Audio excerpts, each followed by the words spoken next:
మహిళలు ఉత్పాదక యూనిట్లు స్థాపించి ఇతరులకు ఉపాధి కల్పించే స్థాయికి ఎదగాలని రాష్ట్ర అబ్కారీ భూగర్భ గనుల శాఖ ఇన్ఛార్జి మంత్రి కొల్లు రవీంద్ర పిలుపునిచ్చారు.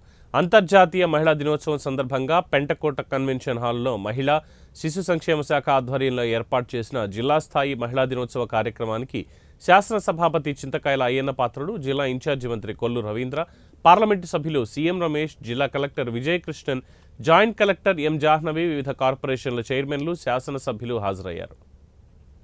మహిళలు వారి హక్కుల కోసం అనేక పోరాటాలు, త్యాగాలు అనంతరం 1911 మార్చి 8వ తేదీన మహిళా దినోత్సవంగా సాధించుకున్నారని గుర్తు చేశారు. 2025 సంవత్సరానికి మహిళలకు సమాన హక్కులు, సమాన అవకాశాలు, సమాన పదవులు థీమ్గా మహిళా దినోత్సవాన్ని జరుపుకుంటున్నట్లు తెలిపారు.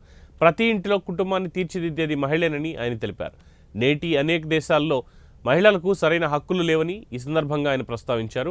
అనేక సంవత్సరాల క్రితమే మహిళలకు పురుషులతో పాటు సమాన అవకాశాలు కల్పించాలని, తండ్రి ఆస్తిలో సమాన వాటాతో పాటు స్థానిక సంస్థల ఎన్నికల్లో రిజర్వేషన్లను అమలు చేసిన ఘనత దివంగత మాజీ ముఖ్యమంత్రి ఎన్టీ రామారావు గారికి దక్కుతుంది అని తెలిపారు.